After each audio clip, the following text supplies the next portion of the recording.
Hey everyone, welcome to Waking to Glory. I'm Jeanette Ross, and we have been talking about the Beatitudes. This is video 6 of 8, and if you haven't caught the first 5, go ahead and check those out on Waking to Glory YouTube channel, and hopefully you will be blessed. We've been talking about these Beatitudes. Jesus is addressing the crowd very first time in his ministry. He's sharing what's near and dear to his heart, these kingdom truths, these kingdom values, kingdom mindsets that we need to have and hold on to in order to be the sons and daughters of God that he intended when he created us and he breathed his breath of life into us. And so we're talking about Matthew 5:8 today, where Jesus says, "Blessed are the pure in heart, for they will see God." What an amazing thing that we have the ability, we have the promise that we can see God. But it's connected to this purity of heart. So that leads us to ask, well, what is this purity of heart? Well, I'm sure there's a lot to it. I'm just going to talk about one aspect because it's something that God has been pulling me into over the last year. I just really have felt challenged, encouraged, and loved on by the Lord in this particular area of what he's showing me, one little aspect of pureness of heart. He has linked it to motive, answering my why. Why am I doing things? Why am I spending time with God? What is my motivation? What is the purity of my heart in that situation that leads me to come to want to be with him? And we can add this to anything of what we're doing. Why are we praying? Why are we worshiping? Why are we reading the Bible? Why are we serving people? Why are we loving on people? Why are we going to church? Why are we gathering in the community of fellowship that we have? Why are we doing the stuff, that the Bible tells us that Christians do? What is the motive? What is the why? How do we answer that? Am I doing it because it makes me look good to others and they see me and they're like, wow, she's really holy or she's anointed, and they're very impressed? Is that it? Are we doing it because it makes us feel good? Because it does. We've spent lots of videos in the past talking about the benefits that we get from doing things that God has called us to do. I don't think God doesn't want us to benefit from things or to even get praise from people. These aren't bad things, but are they our motives? Are we doing it because we're trying to get an answer from God? We're wanting breakthrough in something, and so we're pressing in, giving him our laundry list because we need direction. We need some sort of answer. Are we doing it because we should do it? And it's what good Christians do. Are we doing it out of guilt? We've done something wrong and we're feeling bad about it, so paying penance in a way. Are we doing it because we feel like it's the only way that we're going to know that God loves us? Like we have to do it, and then because of that, he'll look kindly upon us and love us? Are we doing it for any reason that I haven't even answered? Maybe you've got some of your own. So are we doing it to fill in the blank? What is the motivation? Again, I don't think anything these are wrong except for the doing things out of guilt and doing things for love. We've got lots of videos about that. Go check them all out. But the question I had to ask myself at some point is, would I do these things? Would I pursue the Lord and relationship with him and desire to spend time with him if I wasn't getting anything out of it? What if my only reward was spending time with him? It was him. That was the reward. Would it be enough to get me to want to come?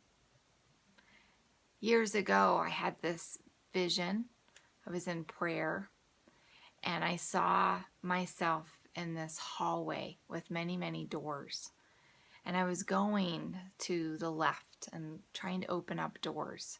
And I didn't have the keys. And there was one particular that I was really trying to get into. And I couldn't. It was locked. It was shut. It didn't even have a keyhole. It had a doorknob, but no keyhole. Couldn't get into it. And then I finally felt the stirring to turn around. And when I did, I saw this door open. And as I began to walk through the door, I felt like God was saying, Jeanette, you've been going to the wrong door.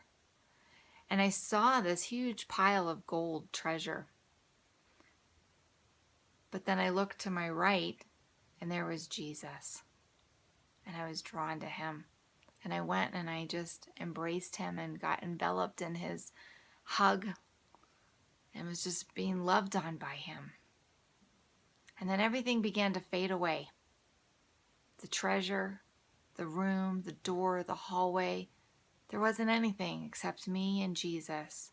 And I was just being hugged by him and loved on by him. And I was giving him love back. And it was beautiful. And I began to see in that vision that that's what it's really all about. Those other things aren't bad, and God is a good father, so he's going to bless us when we do things. There's benefits to walking in kingdom living, but he's looking for people whose heart is purely motivated to be with him. And when we have that motivation, he will reveal himself to us. We truly will see God. Just as Jesus was saying, blessed are the pure in heart.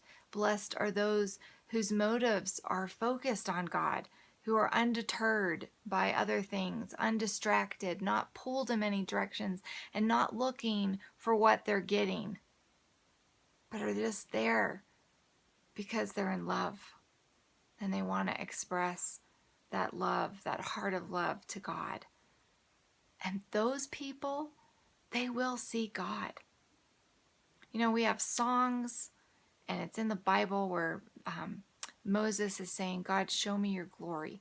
I think it's been a heart of people all along to want to see God, like Adam and Eve did. You know, they just walked with him in the cool of the day. They had relationship with him, and that was lost. They lost that. And we all have suffered the consequences of that. And now we just have this burning desire in our heart to really see him, to see truth, to know love. We want to see that glory. But a lot of times we want to see the glory, but we don't want the intimacy. Or we're not willing to go after the intimacy in order to see the glory. You know, we often, if you're part of church, and I'm part of a more charismatic church, we come together and we desire to see God show up. We want to see him touch people's lives. You know, we want to see him manifest his presence. We want to experience him and see his glory in tangible ways, not just in our heads or in our own selves, but we want to see God heal people. We want to see the power of God. You know, a lot of times we'll associate glory with power, although it's so much more than that.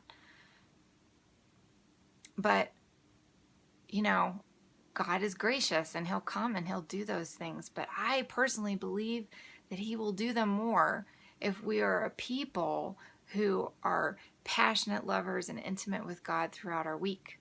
So what would happen if you had people who are cultivating a relationship with God? They're fiery and passionate and engaged in a love relationship with the Lord all throughout the week. And then they all come together at one point. Then fireworks go off because you've got all of these people who have been carrying the awareness of God with them and been expressing love to him and just are filled up and overflowing themselves. They all come together and there's a synergy that happens, and God will show up and do amazing things and show off because he's been with us all week. So why not? You know, we'll often pull on the relationship of other people that they have with God and not be willing to go there ourselves. So we run to Sunday morning service and listen to the pastor as he expresses his relationship with the Lord. Or we'll attend conferences and listen to these amazing speakers that are doing all these amazing things, and it's because of the cultivation that they've had in their relationship in the quiet times with the Lord themselves. And we'll glean from that and we'll pull on that. And I don't think there's anything wrong with it, but if that's where you're getting your main connection from, then there is something wrong. We can't just keep reading books about other people's experiences with God and not be looking for that ourselves. And so if you're wanting to see God's face, my encouragement to you is to be with him. Put aside the laundry list of things that you're needing for one time. Don't rely upon the awesome worship song to usher you into God's presence. What if you just sat and you were quiet with the Lord and you didn't use all the other tools and tricks? Nothing wrong with those tools and tricks. Just, I'm saying, put them aside for a moment and let yourself just tell God you love him.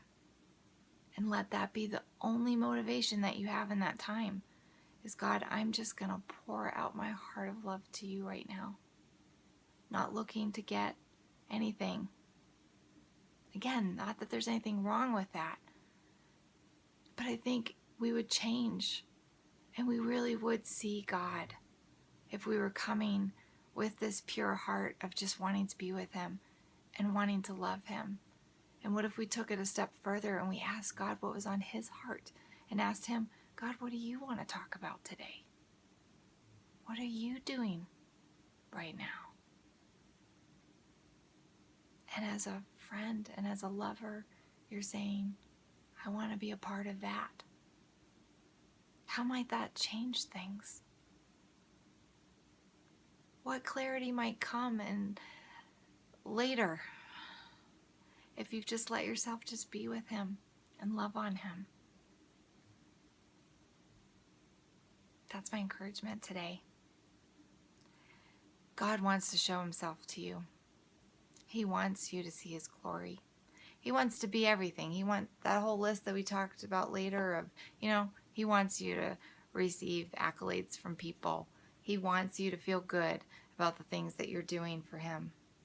He wants to engage with you in prayer. He wants you reading the Bible. He wants you serving. He wants you connecting in community.